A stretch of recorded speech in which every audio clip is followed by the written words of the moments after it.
Os mo chóir tá ifrechaí, agus cahamuide an líon ceart tedithe a chur le cholle ifir.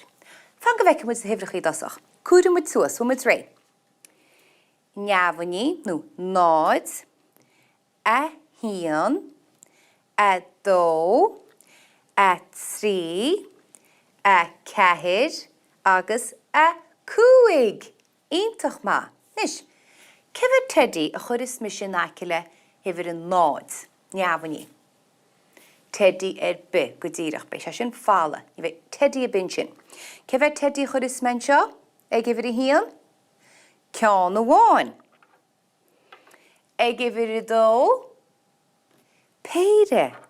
A hían, a dó. Ifir I trí? Trí cín.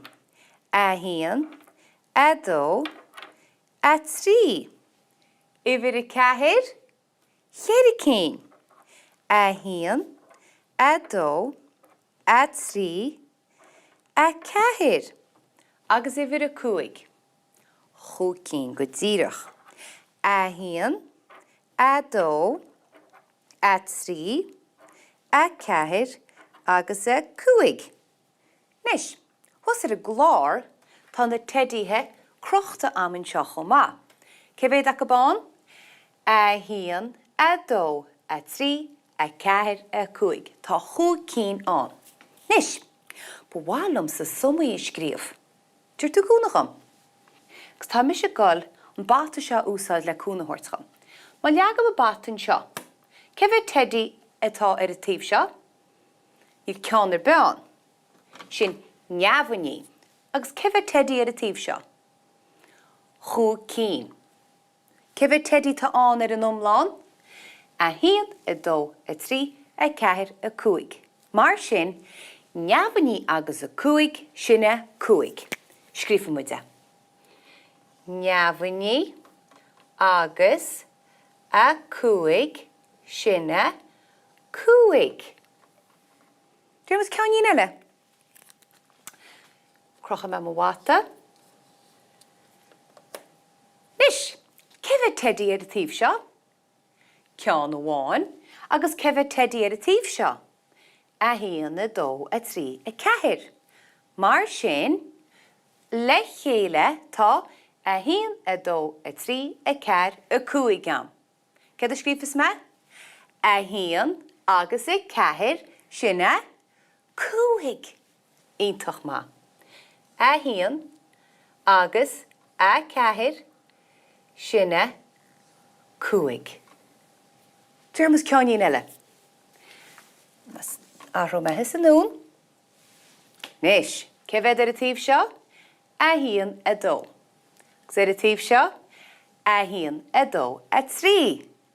Agus ar an umláin?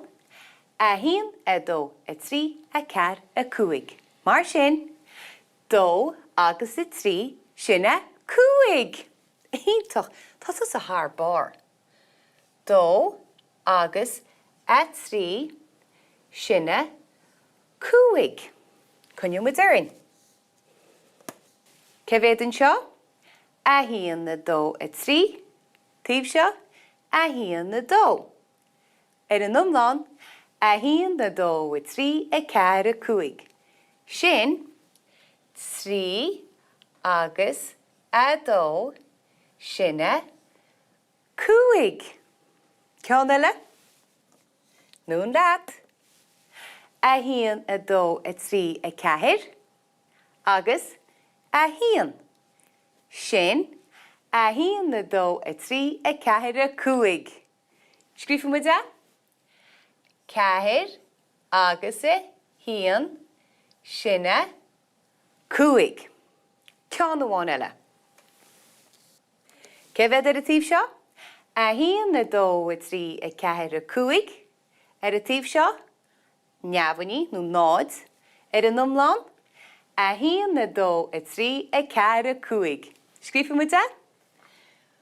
Cúig agus a neamhaní sinne cúig.